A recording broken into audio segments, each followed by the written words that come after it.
अगर आप भी डिफेंस जैसे एनडीए, नेवी, एयरफोर्स, आर्मी के एग्जाम की प्रिपरेशन कर रहे हैं तो ये वीडियो आपके लिए हेल्पफुल हो सकता है। चैनल भी बहुत ही हेल्पफुल होगा। चैनल पर नए हैं तो प्लीज सब्सक्राइब करके रखो, क्योंकि यहाँ पर मैं अपने एक्सपीरियंस के बारे में बताता हूँ, एग्जाम जर्नी के बारे में बताता हूँ, जो भी एग्जाम देता हूँ, जिसमें फेल होता हूँ, जिसमें पास होता हूँ, सबके रिव्यू यहाँ पर आपको देता हूँ। तो चैनल को जरूर सब्सक्राइब करके रखो। मैं किस टीचर से पढ़ता हूँ, कौन से टीचर आपके लिए बेहतर हो सकते हैं, फ्री बैच, फ्री पीडीएफ, सारे चीजें आपको इस चैनल पर मिलेंगी भाई। तो चैनल को जरूर सब्सक्राइब करके रखो और बेल आइकन भी प्रेस कर लो। जय Hind everyone, my name is Priyanshu.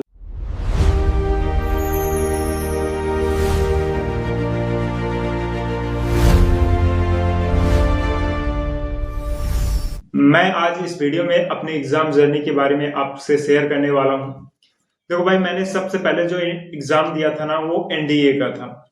NDA मतलब जब मैंने 12th पास आउट किया था तब मैंने एनडीए का फॉर्म फिलअप किया था। एनडीए मेरा मतलब हुआ ही नहीं, मैं फेल हो गया, रिटर्न में ही फेल हो गया। तो एनडीए मैंने 2-3 बार दिया, फिर उसके बाद में एनडीए नहीं दिया, क्योंकि मेरी एज लिमिट ओवर हो गई। तो फिर मैं दूसरे एग्जाम की प्रिपरेशन करने लगा। दूसरा एग्जाम जो था मेरा वो था एयरफोर्स। एयरफोर्स में मैं फिजिक्स में फेल हुआ, 2 बार दिया, दोनों बार मतलब फिजिक्स में फेल हुआ। फिर तीसरी बार मेरा वाई ग्रुप में हुआ, जिसके लिए मैं फेज 2 में नहीं गया। फिर तीसरी बार मेरा फिर मतलब चौथी बार मैंने एयरफोर्स का दिया, जिसमें मेरा एक्स ग्रुप में हुआ। ठीक है। और नेवी का भी मैंने दिया था, जो ये पिछला वाला वैकेंसी था, इसमें भी हुआ था, लेकिन मैं फेज 2 के लिए नहीं गया था, क्योंकि मेरा बीएससी का एग्जाम था, तो मैंने उसको भी वहीं पर ड्रॉप आउट कर दिया था। फिर आर्मी का भी दिया था, आर्मी के लिए भी मैं फिजिकल के लिए नहीं गया था, केवल रिटर्न देकर मैं मतलब छोड़ दिया था। और इसके बाद मैंने एससीएम, बीएसएफ एससीएम का भी फॉर्म फिल किया था, लेकिन वो भी नहीं हुआ। उसका फिजिकल होना था, तो मुझे पता नहीं था कि फिजिकल के लिए क्या करना है। उसी टाइम पर उसी डेट को मेरा बीएससी का एग्जाम था, तो मेरा वो भी छूट गया था। उसके बाद बीएसएफ आरओआरएम का मैंने फिजिकल दिया हुआ है, जो कि क्वालिफाई हो गया है, उसका रिटर्न होना भी बाकी है भाई।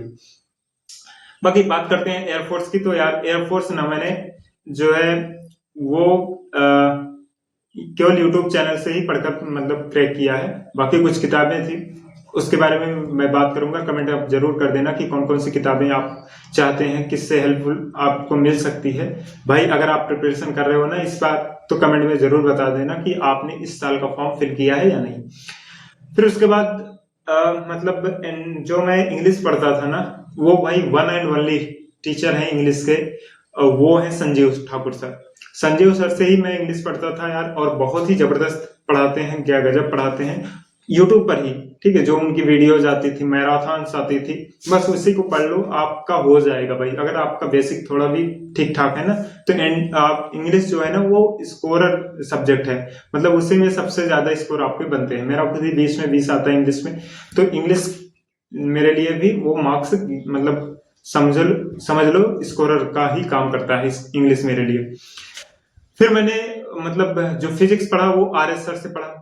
ठीक है, आरएस सर यूट्यूब चैनल पर जो कॉन्सेप्ट पढ़ाते हैं। दूसरा मैंने आरडब्ल्यू से भी पढ़ा है, और भी 1-2 टीचर हैं जहां से मैं कभी कभार देख लेता था, ज्यादा नहीं। ज्यादातर तो मैं आरडब्ल्यू और ये आरएस सर से ही फिजिक्स पढ़ता था। आरडब्ल्यू पे जो धर्मेंद्र सर है, उनसे मैं पढ़ता था। बाकी मैथ्स तो भाई मुकेश सर से पढ़ता हूँ मैं, मैथ है ना, जो पहले आरएस सर पर पढ़ाते थे, अब कैडेट डिफेंस एकेडमी पर पढ़ाते हैं संजीव सर के साथ। तो मुकेश सर से अगर आप मैथ्स पढ़ लेते हो तो बहुत गजब पढ़ाते हैं, उनसे भी आपका हो जाएगा। और इस समय जो प्रिपरेशन कर रहे हैं यार, तो कमेंट में जरूर बताना भाई, है ना। तो मैं जो बुक से यूज करता हूँ, इसके बारे में बता देता हूँ। तो बुक में लूसेंट की जो फिजिक्स आती है, लूसेंट की फिजिक्स आती है एयरफोर्स की, उससे मैं प्रैक्टिस कर लेता हूँ। और लूसेंट की ही मैथ्स की भी आती है, तो उससे भी कुछ सवाल का मैं प्रैक्टिस कर लेता हूँ। बाकी यूट्यूब पर मैराथन्स होती हैं, आरएस यूट्यूब चैनल पर भी होती हैं, और आरडब्ल्यू संजीव ठाकुर सर के चैनल पर भी होती हैं, तो वहां से आप जाकर देख सकते हैं भाई।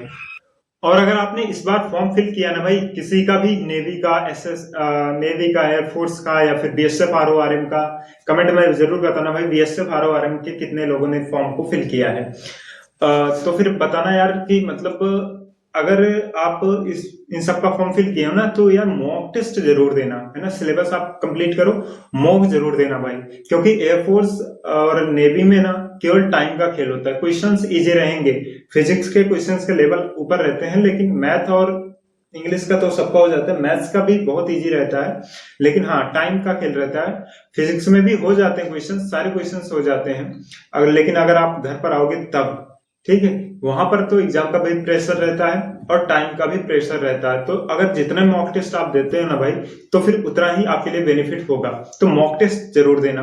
मैं नहीं देता था, तो मेरे से ये गलती होती थी हमेशा कि मॉक टेस्ट नहीं देता था, तो जो स्पीड है ना वो बहुत कम रहती थी। लगता था कि एग्जाम में आ जाएंगे क्वेश्चंस, लेकिन स्पीड जो होती है ना वो बहुत मायने रखती है एग्जाम में। तो स्पीड के लिए आप मॉक टेस्ट दो, और प्रैक्टिस भी आप कर लीजिए। जो 11th और 12th की बुक है, आप वहां से भी कॉन्सेप्ट पढ़ सकते हैं, उसके जो न्यूमेरिकल्स हैं आप उसको लगा सकते हैं, एमसीक्यू वाले।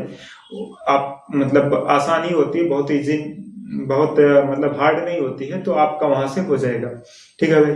और यूट्यूब मैंने बता दिया कि कौन कौन से हैं, बाकी डिटेल वीडियो भी मैं बना सकता हूँ, कमेंट में जरूर करना। तो ये था मेरे एग्जाम की अभी, ठीक है। इसके बाद मैं अभी तो और भी बहुत सारे एग्जाम्स देने होंगे। इस बार मेरा एयरफोर्स में मेडिकल होना भी बाकी है, तो उसका भी रिव्यू, अगर आपने इस बार क्लियर किया हुआ है तो उसका भी रिव्यू यहाँ पर आपको मिल जाएगा। तो चैनल को जरूर सब्सक्राइब करके रखो, बेल आइकन भी प्रेस करके रखो भाई। और भी जो एग्जाम की प्रिपरेशन कर रहे हो, उसकी जो एडमिट कार्ड है, नोटिफिकेशन है, या फिर और उसके बारे में जो कुछ भी पता चलता है ना भाई, तो फिर इसी चैनल पर मैं आपको बताता रहूंगा। बाकी चैनल के साथ जुड़िए। धन्यवाद, थैंक यू, जय हिंद।